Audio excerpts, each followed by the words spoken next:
আপাতত শঙ্কামুক্ত তামিম ইকবাল কথা বলছেন, হাঁটাচলা করছেন। টাইগারদের সাবেক অধিনায়ককে সাভার কেরপিজি হাসপাতাল থেকে আনা হয়েছে ঢাকায়।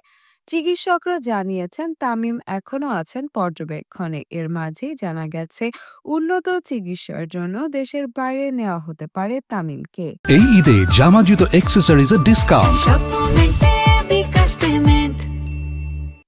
রাতে এভার কেয়ার হাসপাতালে পৌঁছানোর পর সেখানে তাকে দেখতে ছুটে যান যুব ও ক্রীড়া উপদেষ্টা আসিফ মাহমুদ। তিনি জানান, প্রয়োজনে আরও উন্নত সেবার জন্য তামিমকে নেওয়া হতে পারে বিদেশেও।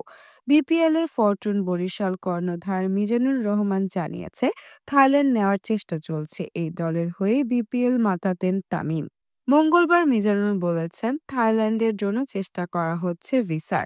আমি যাব সঙ্গে। এটার জন্য চিকিৎসক শিডিউল দিতে হবে।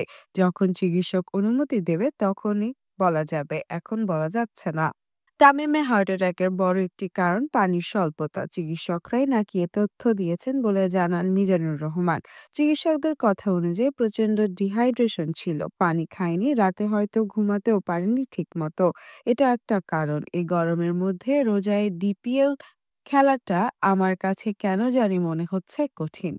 সোমবার ম্যাসিভ হার্ট অ্যাটাকের মুখে পড়েছিলেন তামিম। স্বাভাবিকভাবেই ছিটকে যাচ্ছেন মাঠের বাইরে। জাতীয় দলের হয়ে সাবেক এই অধিনায়ককে খেলায় ফিরাতে অপেক্ষা করতে হবে কমপক্ষে ৩ মাস।